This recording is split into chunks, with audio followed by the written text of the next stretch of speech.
नमस्कार दोस्तों, जय हिंद जय भारत। मैं बात कर रहा हूं मध्यकालीन इतिहास की, और मध्यकालीन इतिहास की इस कड़ी में मैं कुछ स्वतंत्र राज्यों की बात करूंगा जो सल्तनत कालीन के दौरान रहे। तो मैं बात करूंगा जौनपुर राज्य की। जौनपुर राज्य एक स्वतंत्र राज्य था सल्तनत काल में, और यह आधुनिक जौनपुर डिस्ट्रिक्ट जो है आपका उत्तर प्रदेश के अंदर यानी कि पूर्वांचल में बसा जौनपुर एक ऐतिहासिक नगर है। और मध्यकालीन भारत की अगर बात करें तो यह सरकी शासकों की राजधानी रहा। जौनपुर बनारस से 58 किलोमीटर दूर, प्रयागराज से लगभग 100 किलोमीटर दूर उत्तर दिशा में गोमती नदी के तट पर बसा हुआ एक शहर है।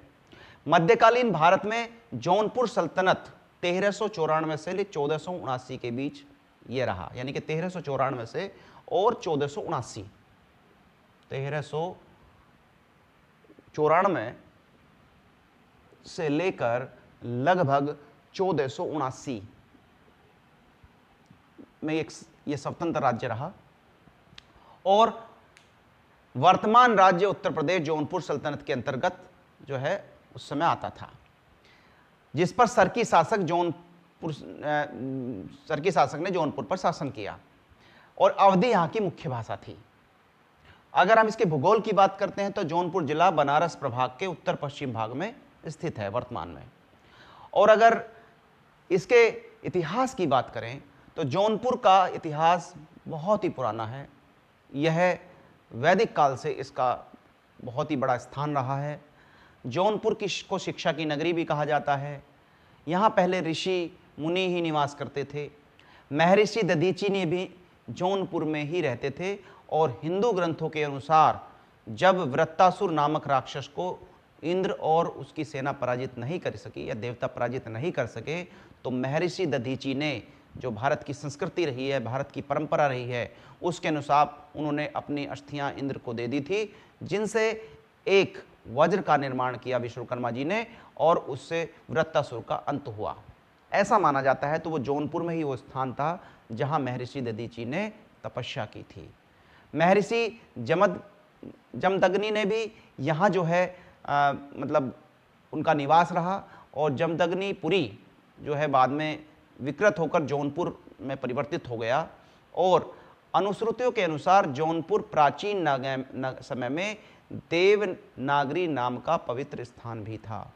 तो चाहे हम बात करें महर्षि दधीची की, चाहे हम बात करें महर्षि जमदग्नि की, चाहे फिर हम बात करें देवनागरी जो शासन मतलब जो नगरी रही उसकी बात करें, तो यह शिक्षा, कला और संस्कृति का एक बहुत ही प्रसिद्ध स्थान रहा है प्राचीन काल से ही। तत्पश्चात इस पर जो है कन्नौज के शासक ने अपना आक्रमण कर इसे अपने अधीन कर लिया था, और धीरे धीरे ये फिर तुगलक वंश यानी सल्तनत काल के समय जो है इस पर मतलब फिरोज शाह तुगलक ने उसे अपने कब्जे में ले लिया, और यानी कि इसका नाम जो है यवनपुर रखा गया। और तुगलक शासक फिरोज शाह तुगलक ने इसकी स्थापना 13वीं सदी में जो आधुनिक जो जौनपुर है उसकी की, और अपने चचेरे भाई मोहम्मद तिंग तुगलक की स्मृति में उन्होंने इसका जो है जिसका नाम वास्तविक नाम जोना खान था, उनके नाम पे इसका नाम जौनपुर रखा गया। तो 1394 के आसपास मलिक सरवन ने जौनपुर को सरकी साम्राज्य के रूप में स्थापित किया। ये इसका इतिहास है। अगर इसके मुख्य आकर्षण की बात करें तो सबसे पहले हम बात करेंगे अटाला मस्जिद की। अटाला मस्जिद यानी कि आकर्षण अगर हम बात करें तो अटाला मस्जिद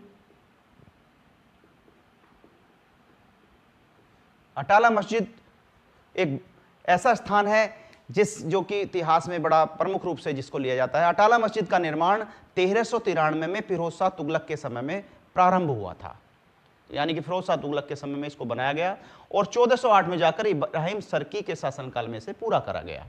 तो बीच का जो तोरण द्वार है सबसे ऊंचा है, और इसकी लंबाई लगभग 23 मीटर है। इसकी बनावट देखकर कोई भी इसे सरकी स्थापत्य की उच्च स्तरीय एक तरह से मतलब निर्माण कहा जा सकता है इसको। तो अटाला मस्जिद जो है जौनपुर के अंदर स्थित है, और ये उसका एक मुख्य आकर्षण है। साथ में जामा मस्जिद, जौनपुर की जामा मस्जिद, इसका भी जो है जौनपुर की सबसे बड़ी मस्जिद इसे माना जाता है और इसका निर्माण हुसैन शाह ने लगभग 1458 से लेके 78 के मध्य किया था।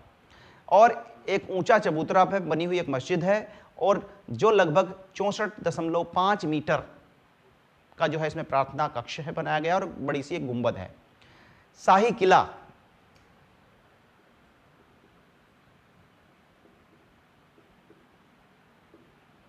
शाही किला का जो है वो गोमती नदी के बाएं किनारे पर बसा हुआ है और शाही किला फिरोज शाह ने 1362 में बनाया था।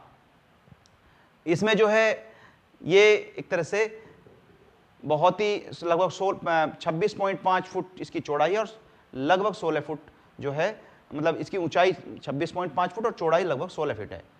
उसके बाद लाल दरवाजा मस्जिद, लाल दरवाजा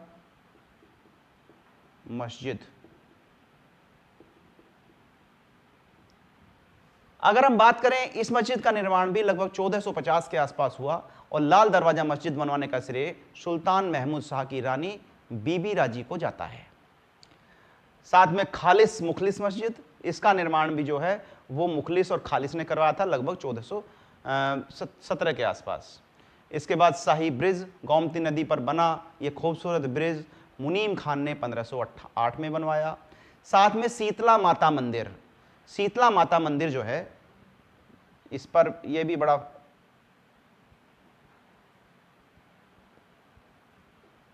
शीतला माता का मंदिर, शीतला माता मंदिर बड़ा प्राचीन मंदिर है और इसका जो निर्माण है वो मौर्यकालीन बताया जाता है और नवरात्र के समय में वहाँ बहुत भीड़ रहती है, बहुत वहाँ पर मेला लगता है, दूर दराज से श्रद्धालु आते हैं। बारीनाथ मंदिर, बाबा बारीनाथ का मंदिर भी लगभग 300 साल पुराना है और यह मंदिर उर्दू बाजार में स्थित है और यह जो है लगभग बहुत बड़े स्थान में बनाया गया है और इसका प्रवेश द्वार जो है बड़ा ही सुंदर है। जगदम्नी आश्रम, जगदम्नी यानी कि जो ऋषि जगदम्नी का जो आश्रम था वो यहीं पर था और जिले के जमैथा गांव में गोमती नदी के किनारे यह आश्रम आज भी मतलब वहाँ पर स्थित है। रामेश्वर महादेव मंदिर, यह जो है भगवान शिव का पुराना मंदिर है। गोकुल धाम घाट या गोकुल धाम, यह गोकुल धाम मंदिर अत्यंत पुराना मंदिर है, यह जो है लगभग 400 साल पुराना माना जाता है।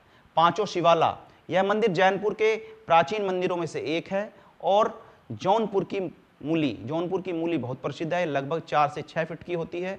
ये जो है आज भी जौनपुर की जो मूली है पूरे देश के अंदर प्रसिद्ध है। तो ये मैंने बताया आज पूरा आपको जौनपुर राज्य का इतिहास और कुछ जो प्रसिद्ध वहाँ पर जगह हैं, प्रसिद्ध जो किले हैं। तो जगदम्नी आश्रम ये सबसे प्राचीन जो है, जगदम्नी आश्रम सबसे पुराना आश्रम यहाँ पे जो है माना जाता है। तो जगदम्नी ऋषि हो चाहे दधीची महर्षि दधीची हों, इन सब का जो स्थान है वो जौनपुर की पवित्र भूमि है। तो जौनपुर के इतिहास में आपको कुछ जानकारी मिली होगी। मुझे लगता है ये वीडियो आपको पसंद आएगा, कुछ जानकारी मैं लेके आया था। तो मैं उम्मीद करता हूँ कि आप इस वीडियो को ज़रूर लाइक करेंगे, शेयर करेंगे, कमेंट करेंगे। तो अगले वीडियो तक के लिए मैं आप लोगों से विदा लेना चाहूँगा। तब तक के लिए नमस्कार, जय हिंद, जय भारत, धन्यवाद।